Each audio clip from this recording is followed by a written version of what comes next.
गुरुवे नमः।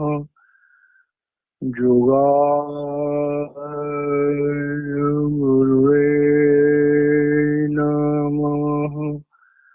सतगुरुवे नमः। श्री गुरुदेव नमः। सावन कृपाल रूहानी मिशन कृपालीला सदगुरु संत राजेंद्र सिंह जी महाराज की असीम कृपा से हम सब भाई बहन स्पिरिचुअल टॉक चैनल पर सत्संगों का आनंद ले रहे हैं। ये सत्संग स्वामी सिद्धार्थ सिंह जी महाराज जी की पवित्र रचना सार वचन के शब्दों के आधार पर किए जा रहे हैं। अभी हम पहले एक शब्द लेते हैं और ये वचन 18वां शब्द 9वां है। पहले इसका उच्चारण करते हैं, फिर इसके भावार्थ को समझने की कोशिश करेंगे। आज सखी काज करो कुछ अपना, आज सखी काज करो कुछ अपना, गुरु दरस तको छोड़ो जग सुपना, गुरु दरस तको छोड़ो जग सुपना, नहीं पछतई हो सिर धुन रोई हो, नहीं पछतई हो सिर धुन रोई हो, जम की नगरिया अनेक दुख सही हो, जम की नगरिया अनेक दुख सही हो, मानो वचन सुनो धर कान, मानो वचन सुनो धर कान, सुरत लगाया सुनो धुन तान, सुरत लगाया सुनो धुन तान, नहीं मर मर जन्मो चारों खान, मान मान अब मेरी कही मान, नहीं मर मर जन्मो चारों खान, मान मान अब मेरी कही मान, आज सखी काज करो कुछ अपना, गुरु दरस तको छोड़ो जग सपना। प्यारे भाई और बहनों, जब भी कहीं सत्संग की बात आती है तो हमें ये बात जरूर याद रखनी चाहिए कि बिन सत्संग विवेक न होई और राम कृपा बिन सुलभ न सोई, सत्य संगत मुद मंगल मूला, सोई फल सिर सब साधन फूला। कि हमारे इस शरीर में हमारी आत्मा भी है, हमारा मन भी है। हमारे मन की जो शक्ति है वो बुद्धि से प्रकट होती है और हमारी आत्मा की शक्ति जो है वो विवेक से प्रकट होती है। तो बुद्धि और विवेक दोनों ही हमारे शरीर में मौजूद हैं, लेकिन आज का जो इंसान है वो क्योंकि मन उसका प्रबल है, वो मनमुख है, तो इसलिए वो बुद्धि का सहारा ज्यादा लेता है और आत्मा क्योंकि मूर्छित अवस्था में है, कमजोर अवस्था में है, इसलिए विवेक का इस्तेमाल हम लोग नहीं कर पाते। सत्संगों हम लोग जाते हैं, अक्सर हर धर्म में सत्संगों का प्रावधान होता है। और सत्संग का जो लफ्ज का मतलब है, सत परमात्मा को कहते हैं, संग कहते हैं, उसके साथ बैठना, मिलना, जानना उसको। तो संसार के जितने भी धर्म हैं, अगर हम गौर से उनको देखें तो उन धर्मों की शुरुआत किसी न किसी महापुरुष के नाम पर, महापुरुष की शिक्षाओं पर हुआ।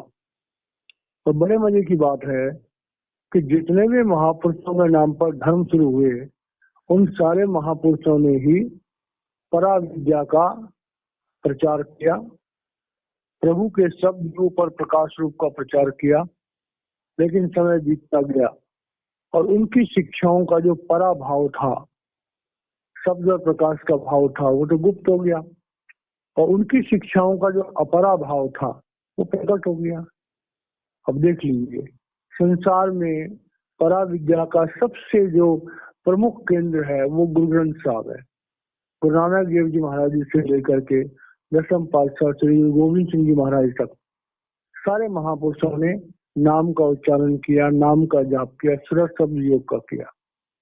लेकिन आज की डेट में उस सुरत शब्द योग का, उस विद्या का, उस अंतर की धुनी का जो जिक्र गुरु नानक देव जी महाराज जी ने या जो हमारे गुरु ग्रंथ साहब में आता है, ऐसे बहुत कम भाई बहन होंगे सिखिज्म में भी कि जो उस अंदर के परमात्मा के शब्द रूप, अनाहत शब्द, सार शब्द और सब शब्द से जुड़े होंगे और आज उस विद्या का प्रैक्टिकल डिमॉन्स्ट्रेशन कर सकते होंगे।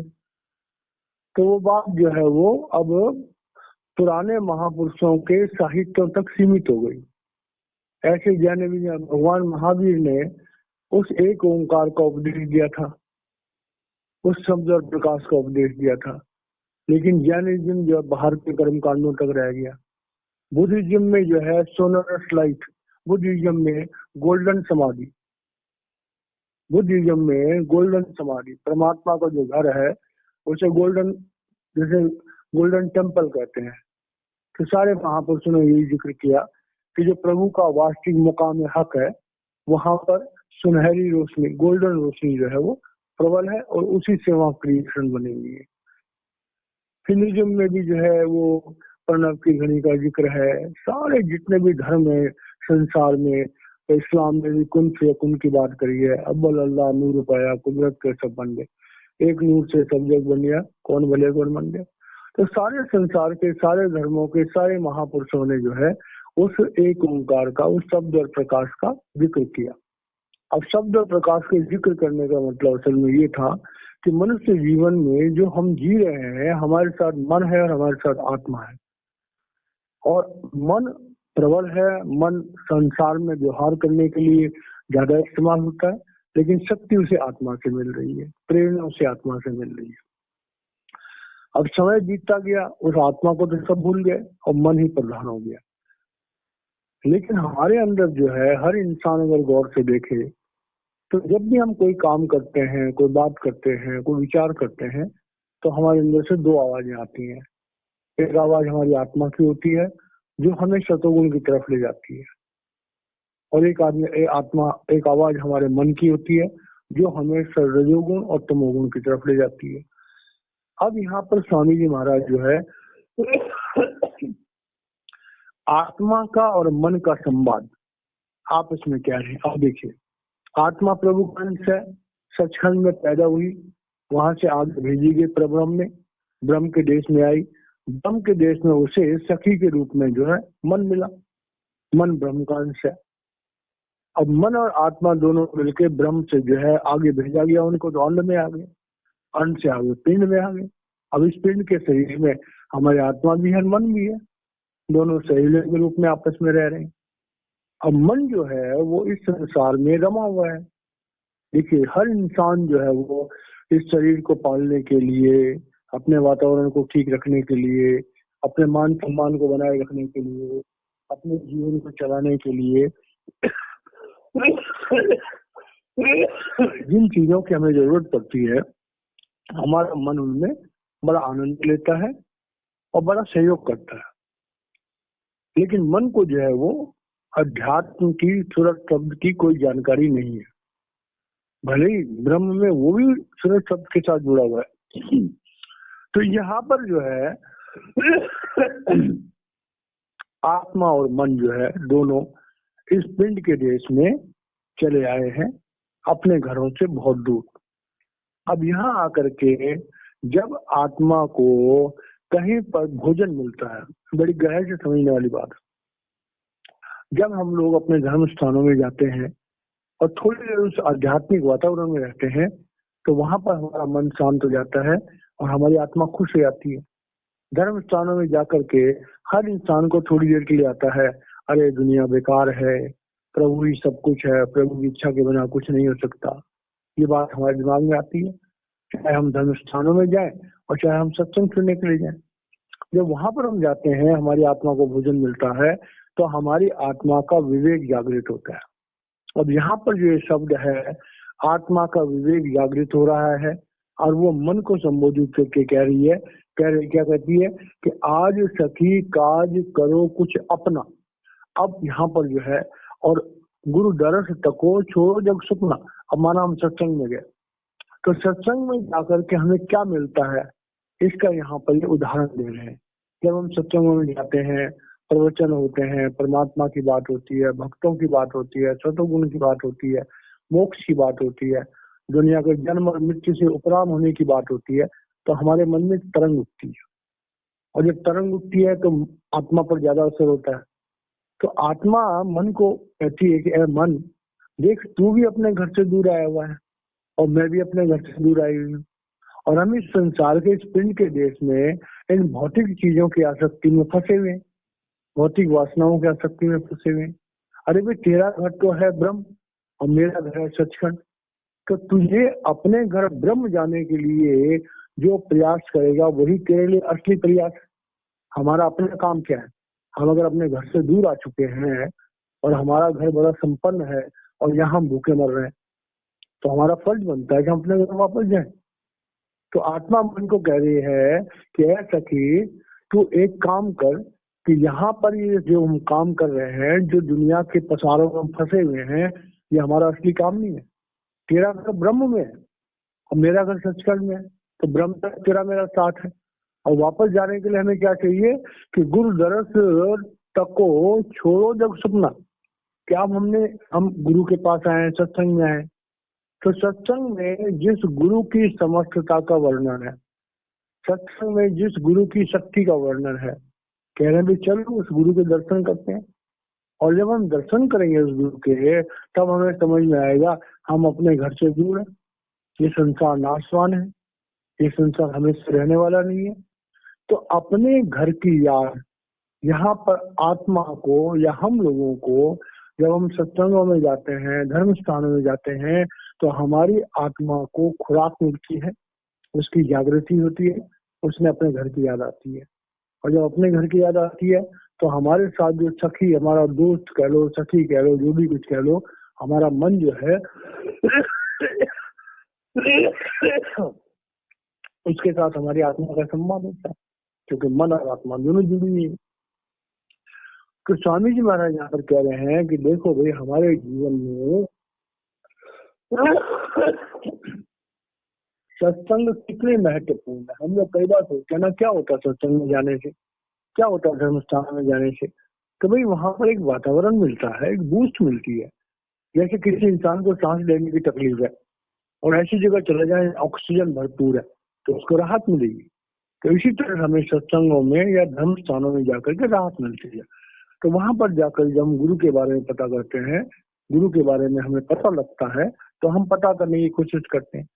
और इस सत्संग सुनने से हमारे मन पर क्या असर होता है, हमें क्या अकल मिलती है कि नहीं पछतई हो, सिर धुन धुन रोए हो, जम की नगरिया अनेक दूर से। और ये बात बड़ी गहरी समझ आई। संसार के समस्त महापुरुषों ने एक ही बात कही है कि हमारी आत्मा 3 लोक, इस त्रिलोकी में कैद है, भगवान काल निरंजन के अंतर्गत, और कर्मों के विधान से फंसी हुई है। जब तक हमारे कर्मों के विधान का संपूर्ण नाश नहीं होगा, हमारी आत्मा इस त्रिलोकी से, इस काल के जाल से मुक्त नहीं हो सकती। और हमारे इन कर्मों के विधान को नाश करने की ताकत वो अकाल पुरुष जब इस दुनिया में सदगुरु के रूप में आता है तभी हो सकती है। सारे भाई बहन इस बात को अच्छी तरह जानते हैं कि जितने भी देवी देवता हैं जो प्रभु के रूप हैं, समर्थ हैं, संसार जिनसे चल रहा है, जो संसार के दाता हैं, जिनकी हम पूजा करते हैं, मुबारक है। वो हमें धन धान्य 3 लोक की संपदा देने की ताकत रखते हैं। लेकिन ये बात बिल्कुल सब लोगों को ये बात बिल्कुल ओपन है कि मोक्ष की जो ताकत है वो अकाल पुरुष के पास है। काल भगवान के दुनिया के उसके नियमों के अंतर्गत जो है वो त्रिगुणातीत होने की कोई भी विधान नहीं है। तो यहाँ पर इस बात का जिक्र कर रहे हैं, स्वामी जी महाराज कह रहे हैं, ए जीवात्मा, तुझे प्रभु ने बुलाया वापस। जब तुझे प्रभु ने वापस बुलाया है तो प्रभु स्वयं जो है वो एक मानव चोले में, सदगुरु के चोले में काम करने के लिए आया हुआ है। और जब वो आया हुआ है तो तुझे अपना संदेश दे रहा है। जो भाई बहन किसी समर्थ सदगुरु के सत्संगों को सुनते हैं या समर्थ सदगुरु का जिक्र जिन सत्संगों में होता है उनको सुनते हैं, तो उनका फर्ज बनता है कि वो उस समर्थ सदगुरु के बारे में जाने, या समर्थ सदगुरु क्या होता है वो धर्म शास्त्रों में पढ़े, और उनका अगर कोई भाव बनता है, उनका कोई विश्वास बनता है, तो वो उसके पता करने की कोशिश करें। क्योंकि मनुष्य जीवन जो है वो तो देखो समय बीतता जा रहा है। हम बालक थे, हम जवान हुए, हम अधेड़ हुए, हम बूढ़े हुए, हम मर के कहाँ गए कोई पता नहीं, पैदा हुए कहाँ से आए कोई पता नहीं। तो संसार में बीच का एक जो माया जाल है, इस माया जाल से कभी न कभी हर इंसान परेशान हो जाता है। लेकिन फर्क ये पड़ता है कि कोई खुदा रसीदा इंसान, कोई आत्मज्ञानी इंसान हमें मिलता नहीं है, और हमारी उलझनी बनी रह जाती है, हम उसे सुलझा नहीं पाते। लेकिन जिन लोगों को किसी समर्थ सदगुरु का पता मिल रहा है, समर्थ सदगुरु की संगत मिल रही है, अगर वो उसका फायदा न उठाएं तो बेकार बात है, उनका बहुत बड़ा नुकसान हो जाएगा। तो स्वामी जी महाराज कह रहे हैं, अगर किसी भाई बहन ने, जो भी सत्संग सुन रहे भाई बहन, जिस इंसान ने ज्योति और श्रुति के ज्ञान को देने वाला गुरु जिसको नहीं मिला, उसको 84 में जाने से कोई रोक नहीं सकता। कर्मों के विधान के मुताबिक उसे 4 खानियों में और 84 में स्वर्ग और नरक जाना पड़ेगा। स्वर्ग और नरक से, 84 से और जन्म और मृत्यु के चक्कर से अगर कोई हमें बचा सकता है तो वो इंसानी शरीर जिसमें परमात्मा काम कर रहा है, चाहे वो किसी देश का हो, किसी जाति का हो, किसी धर्म का हो, अगर वो हमें प्रभु से जोड़ सकता है, अगर वो हमारे आत्म तत्व से जोड़ सकता है, तो वही हमारे लिए एक सही गुरु है। तो स्वामी जी महाराज कह रहे हैं कि ऐ दुनिया के लोगों, ऐ जीवात्माओं, तुम इस बात को समझ लो, मनुष्य जीवन बड़े भागों से मिलता है। मनुष्य जीवन प्राप्त करने का एकमात्र उद्देश्य है कि हम उस आत्मज्ञान को प्राप्त करें, उस परमात्मा के उस रूप से जुड़े जो मनुष्य रूप में पृथ्वी पर विराजमान है, जो हमें सूरज शब्द योग की विद्या देता है, जो हमें हमारे आत्मा की जागृति देता है, जो हमें त्रिगुणातीत होने की ताकत देता है, उसका रास्ता देता है, उसका मंत्र देता है, उसकी हमें शक्ति देता है। तो कह रहे अगर ऐसा नहीं हुआ है तो ए आत्मा, ए मन, तुम दोनों रोओगे। आत्मा मन को कह रही है तो देख मन, तू भी रोएगा। अगर हमारा ये हमारा जो जीवन है, और अगर हमारे कर्मों के विधान से नहीं छूटे और नरक हो गया, तो नरकों में जो मन भी तो जाएगा, क्योंकि मन जो है उसके साथ भी तो अंडी मन और ब्रह्मंडी मन लगा हुआ है। आत्मा उसके साथ अंडी शरीर और ब्रह्मंडी शरीर लगा हुआ है। तो नरकों में जाते हैं तो मन की संकल्प और विकल्प की स्थिति तो है, पीड़ा आत्मा को सहनी पड़ती है, लेकिन मन की बेचैनी तो मन को भी होती है। तो यहाँ पर जो है आत्मा मन को समझा रही है, या ये कहो कि संत महात्मा हमें क्या समझाते हैं कि भाई देखो, तुम दुनिया में आए हो, अपने बाल बच्चों को पालो, रोजगार करो, कमाई करो, संसार को चलाओ, लेकिन साथ साथ इस बात को भी तो याद रखो कि हमने ये संसार छोड़ना है। ये दुनिया हमेशा रहने वाली नहीं है, हम हमेशा जवान नहीं रहेंगे। तो इस तरह से कह रहे हैं कि भाई अगर हमने मनुष्य जीवन में रहते रहते इस राज को, इस सवाल को हल नहीं किया, तो कल को हमारे कर्मों के मुताबिक हम स्वर्ग भी जा सकते हैं और नरक भी जा सकते हैं। और एक बार अगर हम दोबारा 84 में चले गए तो हमारे लिए बहुत नुकसानदायक बात होगी। और हो सकता है अगर नरकों में जाएं तो यम की नगरिया, बहुत सारे नरक हैं, बहुत लंबा विस्तार है नरकों का, उन नरकों को भी भोगना पड़ सकता है, तो वहां भी हमारा समय बेकार चला गया। स्वर्गों में जाओ, वहां सुख भोगने पड़ते हैं, वहां भी समय हमारा बेकार चला गया। तो आत्मा मन को कह रही है कि देख मन, तेरा घर ब्रह्म के देश में है, तू भी अपने घर वापस जा सकता है, मेरा घर सचखंड में, मैं भी वापस जा सकती हूँ। गुरु हमें लेने के लिए आया हुआ है, तेरा और मेरा साथ ब्रह्म तक है, इसलिए ब्रह्म तक हम दोनों को साथ चलना पड़ेगा। तो ये बात समझनी जो है बहुत जरूरी है, लेकिन अफसोस ये है कि ये बातें थ्योरेटिकल लेवल पर समझ नहीं आती है। जब तक हम इसका प्रैक्टिकल अनुसंधान नहीं करेंगे, जब तक हम किसी समर्थ सदगुरु से नहीं जुड़ेंगे, जब तक हम रोज सत्संग नहीं सुनेंगे और सत्संगों का मनन नहीं करेंगे और ध्यान लगा करके अपनी आत्मा को अपने मन इंद्रियों से समेट करके आज्ञा चक्र पर लाने का प्रयास नहीं करेंगे, तब तक ये बातें सब कथा कहानियां लगती हैं।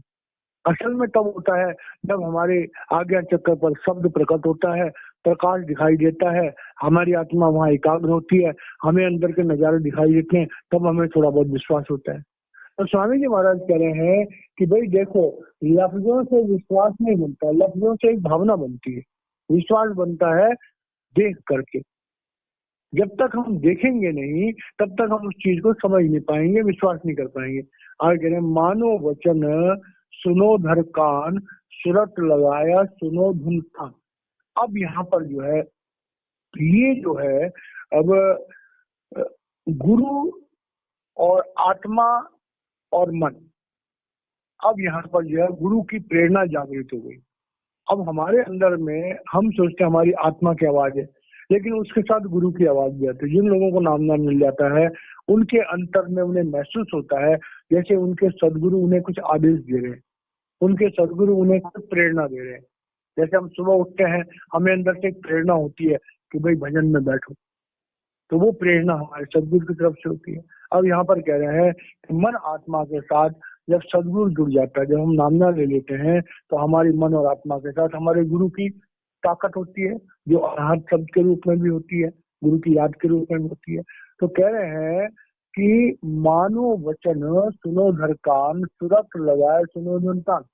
अब गुरु कह रहे हैं दोनों को, आत्मा को और मन को, कि भाई देखो, तुम्हारे अंदर में जो शब्द मार्ग है, तुम्हारे अंदर में जो प्रणव की ध्वनि हो रही है, उस प्रणव की ध्वनि के द्वारा ही मन और आत्मा, शरीर में जो पैर के नाखून तक हमारा आत्म शक्ति फैली हुई है, उसे समेटना है।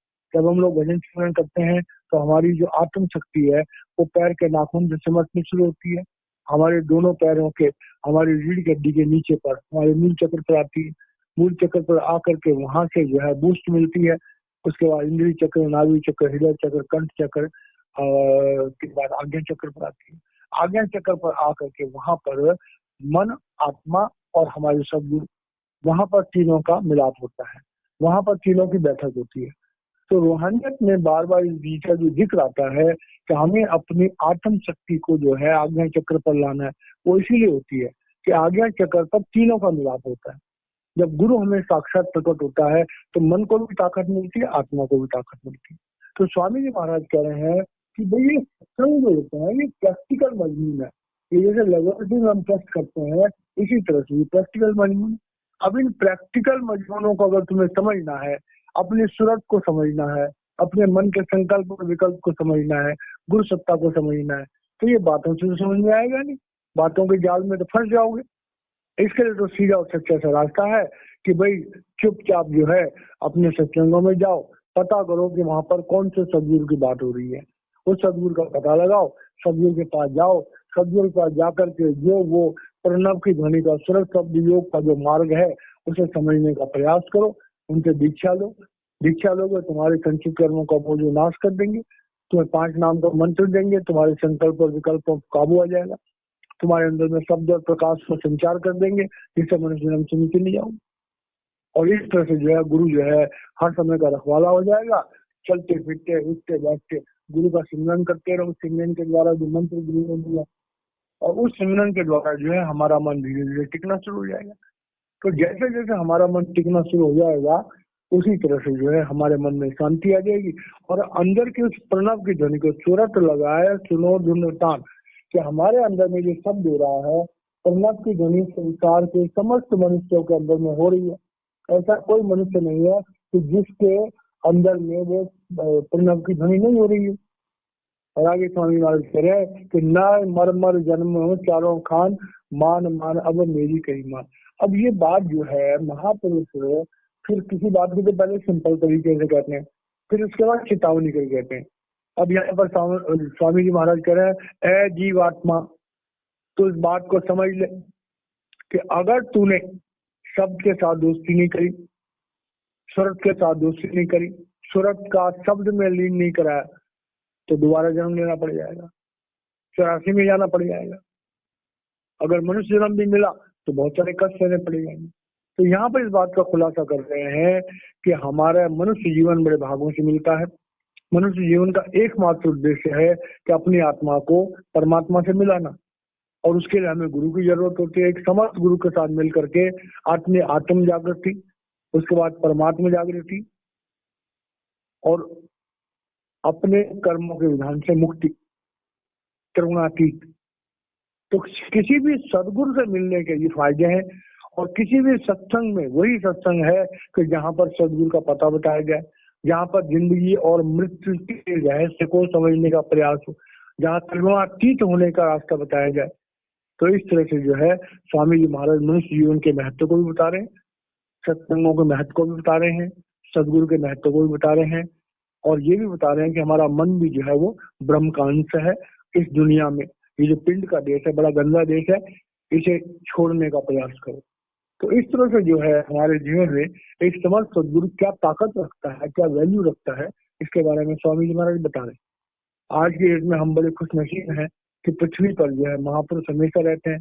हमारा सौभाग्य है कि हमारा संपर्क जो है वो श्रवण कृपा रूहानी मिशन के मौजूदा सदगुरु संत राजेंद्र सिंह महाराज जी से प्रभु कृपा से उनके बारे में जो भी हमें जानकारियां मिलती हैं और जो भी उनसे लाभ उठा पाए हैं लोग बाग, वो एक महान संत हैं जिनके पास अमर विद्या का अटूट भंडार है।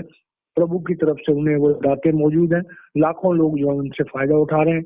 जो भाई बहन जो इस रास्ते पे चलना चाहते हैं और शब्द योग के उस रहस्य को जानना चाहते हैं, उस अमर विद्या को जानना चाहते हैं, सावन कृपा रूहानी मिशन के मौजूदा सदगुरु संत राजेंद्र सिंह महाराज से मिल करके बिना टके पैसे के उस विद्या को प्राप्त कर सकते हैं और अपना जीवन जो है वो सुधार सकते हैं, धन्य हो सकते हैं। इन्हीं शब्दों के साथ वाणी को विराम देते हैं। बाकी कल होगा। जय महाराज जी।